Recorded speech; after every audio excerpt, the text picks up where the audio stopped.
पहले आधार कार्ड में नाम, डेट ऑफ बर्थ, माता पिता का नाम या अन्य छोटी मोटी गलतियों को सुधारना काफी आसान था, लेकिन वर्तमान समय में यह प्रक्रिया काफी कठिन हो चुकी है। लगभग 2 साल पहले तक बिना पूरा नाम बदले छोटी छोटी गलतियों को आसानी से ठीक किया जा सकता था, लेकिन अब अधिकतर मामलों में गैजेट नोटिफिकेशन मांगा जाता है।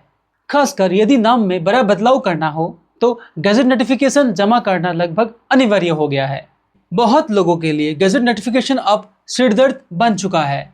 गैजेट नोटिफिकेशन मुख्य रूप से 2 प्रकार के होते हैं, सेंट्रल गैजेट और स्टेट गैजेट। कोई कहता है सेंट्रल गैजेट ज़्यादा अच्छा है तो कोई कहता है स्टेट गैजेट ज़्यादा सुविधाजनक है, लेकिन मेरी राय में दोनों ही समान रूप से वैध है और दोनों का उपयोग किया जा सकता है। समस्या यह है कि हर राज्य में स्टेट गैजेट की व्यवस्था नहीं होती। इसी कारण बहुत लोगों को मजबूरी में सेंट्रल गैजेट के माध्यम से काम करवाना पड़ता है। सेंट्रल गैजेट की तुलना में स्टेट गैजेट की प्रक्रिया अपेक्षाकृत आसान, कम जटिल और काफी कम खर्चीली होती है। इसके अलावा स्टेट गैजेट में नाम प्रकाशित होने में भी कम समय लगता है।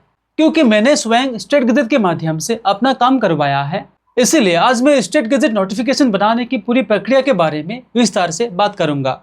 सबसे पहले आपको यह कंफर्म करना होगा कि आप अपने नाम में किस प्रकार का बदलाव करना चाहते हैं।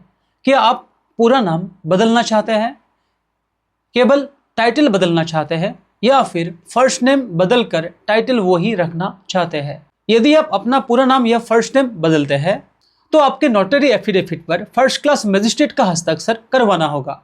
यदि केवल सामान्य स्पेलिंग करेक्शन या टाइटल में छोटा मोटा बदलाव है तो सामान्य नोटरी कराने से भी काम चल जाएगा। ध्यान रखें, नोटरी में जो नाम दिया जाएगा वही नाम गैजेट नोटिफिकेशन में प्रिंट होकर आएगा। इसके बाद आपको अपने राज्य के किसी अंग्रेजी या हिंदी समाचार पत्र में नाम चेंज एडवर्टाइजमेंट प्रकाशित करवाना होगा। क्योंकि मैंने असम से प्रक्रिया की थी, इसलिए मैंने असम ट्रिब्यून समाचार पत्र में एडवर्टाइजमेंट दिया था। यह स्टेप काफी आसान है। गूगल पर अपने राज्य के किसी रिकॉग्नाइज्ड न्यूज़पेपर को सर्च करें, उसके ऑफिशियल हेल्पलाइन नंबर पर संपर्क करके बताएं कि आपको नेम चेंज एडवर्टाइजमेंट देना है। नॉर्मली व्हाट्सएप पर नोटरी एफिडेविट भेज देने के बाद बाकी प्रक्रिया वे स्वयं कर लेते हैं। मेरे मामले में लगभग 1500 रुपये का चार्ज लिया गया था। 1 या 2 दिन के भीतर एडवर्टाइजमेंट प्रकाशित हो गया था। एडवर्टाइजमेंट प्रकाशित होने के बाद न्यूज़पेपर या फिर ई पेपर पीडीएफ को अच्छी तरह सुरक्षित करके रखें, क्योंकि बाद में गैजेट ऑफिस में जमा करते समय ये एक महत्वपूर्ण डॉक्यूमेंट के रूप में उपयोग किया जाता है। इसके बाद आपको अपने राज्य के state print and publication office अर्थात गैजेट ऑफिस जाना होगा। वहां जाकर एक फॉर्म फिल अप करना होगा और उसके साथ notary affidavit, newspaper advertisement, passport size photo, address proof तथा आइडेंटिटी प्रूफ अटैच करना होगा।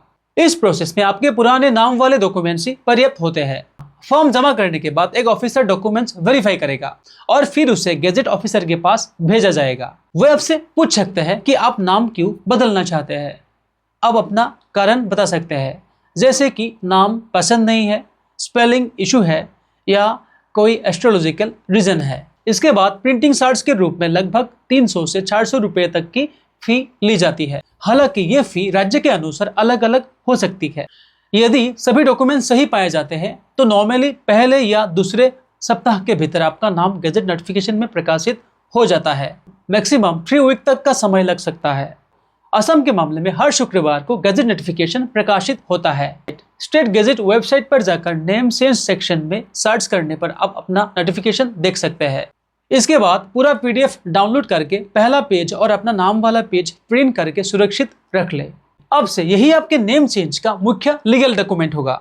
ध्यान रखें, गैजेट नोटिफिकेशन प्रकाशित होने के बाद ही आप आधार, पैन, बैंक, पासपोर्ट आदि डॉक्यूमेंट में नया नाम अपडेट करवाने के लिए आसानी से अप्लाई कर सकते हैं। कई विभाग गैजेट कॉपी को लीगल प्रूफ के रूप में स्वीकार करते हैं, इसलिए गैजेट नोटिफिकेशन की सॉफ्ट कॉपी और हार्ड कॉपी दोनों को सुरक्षित रखें।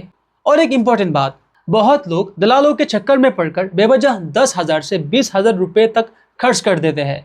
लेकिन यदि प्रक्रिया को थोड़ा समझ लिया जाए तो स्टेट गैजेट के माध्यम से बहुत कम खर्च में और पूरी तरह लीगल तरीके से काम पूरा किया जा सकता है।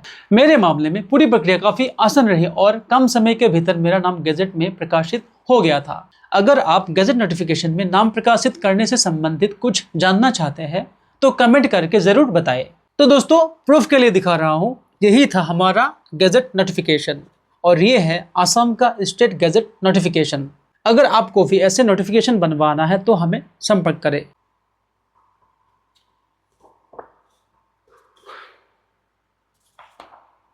वीडियो को अंत तक देखने के लिए धन्यवाद।